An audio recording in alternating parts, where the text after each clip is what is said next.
Kuva mu mwaka wa 2014 kugeza mu mwaka wa 2020 imyaka 6 irashize hashozwe imirimo yo kubaka umuhanda Ndatemwa Muhura.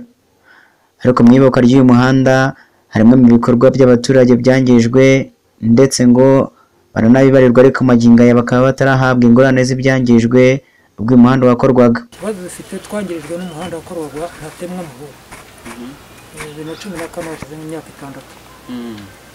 Twaje kugira ikibazo cyo kubona amafaranga abandi bazakabona. Noneho twe batubwira ngo dushake ibyangombwa byuzuye, hari bitari byuzuye turabyuzuza. Twaje gufotorwa ngira ngo nk'inshuro zirenga tutanga ibyangombwa nk'inshuro zigera kuri 6 dutegereza amafaranga tuyabona. Hari niba ruwanandikiye akarere baratubaruye batwarikiye amafaranga bazaduha umuntu hayamenya buki batiri muzuzi turuzuza buki dutanga buri twuzuza nk'inshuro nk'eshatu nk'enye. None nk'ubu twategeye twarayebiye ibintu cyatubabaje rwose kuva iki gihe cyose kikaba kigeze anga imyaka 6 ikaba irimo igezemo, niko baje kutwangiriza no kutwangiza akadusaba ibyangombwa ngo batwishyure. Ibyangombwa tukabibaha, twamakwibaha nabo bakishyurwa, tukongera bakadusubirishamo, nabyo tukabikora bakatwizeza yuko byuzuye kugeza amagingo anga bakaba batwishyura. Baraje barakora baharura umuhanda badutemera ibiti, batema n'ibiti by'imbuto ziribwa. Ubwo twategereje ntitwabona amafaranga yacu, abandi barayabonye ariko turayabura. Bavuga ko basiragijwe kenshi ubu bakaba bamaze kurambirwa cyane ko ngo nta rwego cyangwa inama z'inteko batabarijemo iki kibazo kugera no ku ntumwa za rubanda ubwo zasuraguye umurenge. Nubwo abadepite baje mu nama hari ku kagari Bibare turabibereka batubwira ko bagiye kudukurikirana ikibazo kugera n'ubu nta gisubizo dufite, turahagose twaramanjije. Bwacya bakagaruka bati baje tukagenda tukajya aho batubwiye tugafotoza bakaduha ibyangombwa tukabitanga bakagenda ntibagaruka.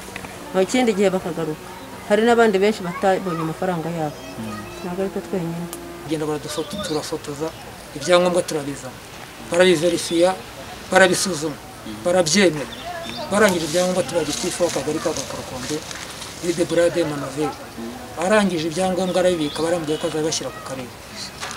Ubwo dutegereza gutyo kugera n'ubu ngubu ntituramenya igisubizo cy'ayo mafaranga cy'ibyo kindi kivuga ibyo byangirije. Abaje kutugira buriye batwiza ko azaboneka tuyabona. Kandi ikindi cya kabiri ni uko tubona ahandi ibikorwa remezo byangijwe birimo kwishyurwa, kuba abanyamashanyarazi barimo kwishyurwa ariko twebambere tukaba twarabikuye. Barabibaza bati mutegereze amafaranga muzayabona, tugategereza tukayabona tukagenda gutyo. None rero ubwo n'ibyo twabazagamo ntabwo bikiba kubera iyi corona. Ariko ngo amaso yaheze mu kirere. Bavuga kandi ko bagerageje kwandikira ibaruwa umuyobozi bw'akarere. Ibaruwa dufitiye kopi bigaragara ko yanditswe ku wa 12 Werurwe mu mwaka wa 2019.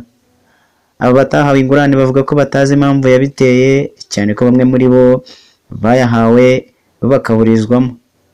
Bavuga ko baramutse bayahawe yabafasha muri bino bihe bitoroshye bya coronavirus, no kuba ngo baheraho bagatanga ubwisungane mu kwivuza no kwikenura, cyane ko bari n'abasenyewe ubu bakaba naho gushinga umusaya bafite, abandi babuzwa kugira icyo bakora ku mazu yabo yasizwe hanamye imusozi.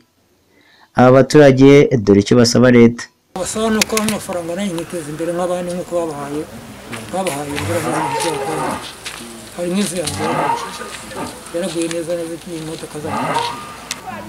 Turicara gusa twarategereje duteze ko bizaza nese cyane twiha babazanye tubura abo tubaza. Ikifuzo cyane no kuba ko dufaranga uko ariko twose nkadufara kuba ntabayamije byari bikwiye tumani byama. Asaba ubuyobozi ni uko bwaturenganura bukareba ikifuzo cyacu natwe bakabasha kubaho nk'abandi bakaduha n'uko dufaranga tukiteza imbere.